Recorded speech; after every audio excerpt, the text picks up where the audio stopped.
Il y en a beaucoup parce que le rapport, après avoir auditionné à peu près 80 personnes,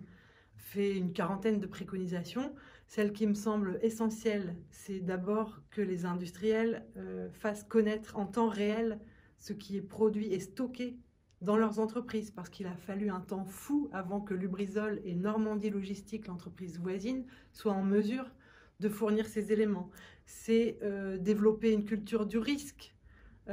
et associer les élus locaux à cette culture du risque, à organiser par exemple des exercices régulièrement et de manière impromptue pour que chacun soit en mesure de concrétiser les gestes à avoir dans ce cas de crise.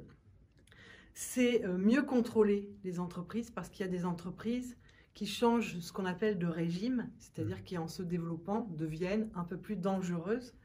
Or, aujourd'hui, c'est hors des radars, il n'y a pas forcément de contrôle. Ça a été le cas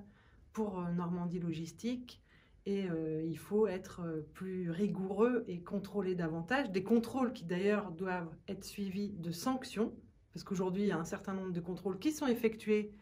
mais il ne se passe pas grand-chose derrière. Or, il faut vraiment mettre la pression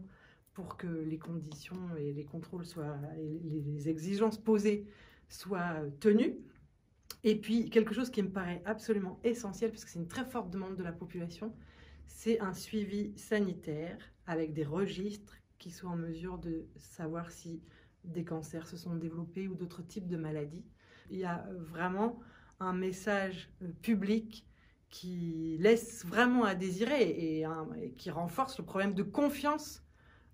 dans ce gouvernement, et notamment du Premier ministre, parce que on aurait pu attendre que dans ce type de circonstances, un seul ministre porte la voix du gouvernement, pourquoi pas le premier d'entre eux, et là on a eu des messages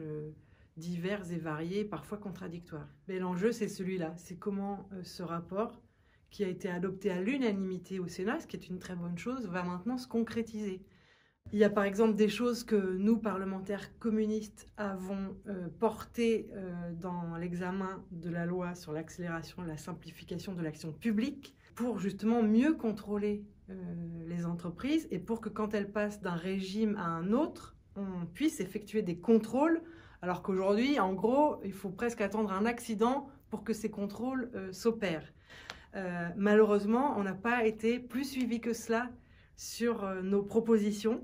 Et donc, je pense qu'il va falloir qu'on continue, nous, notre travail, mais je pense qu'il faut que l'ensemble des acteurs, et je pense notamment aux citoyens qui se sont beaucoup mobilisés pour exiger de la transparence et des mesures à la suite de Lubrizol, travaillent avec nous, fassent pression avec nous pour que ce rapport ne soit pas effectivement remisé dans un tiroir, mais qu'on traduise de manière législative les préconisations que nous y faisons.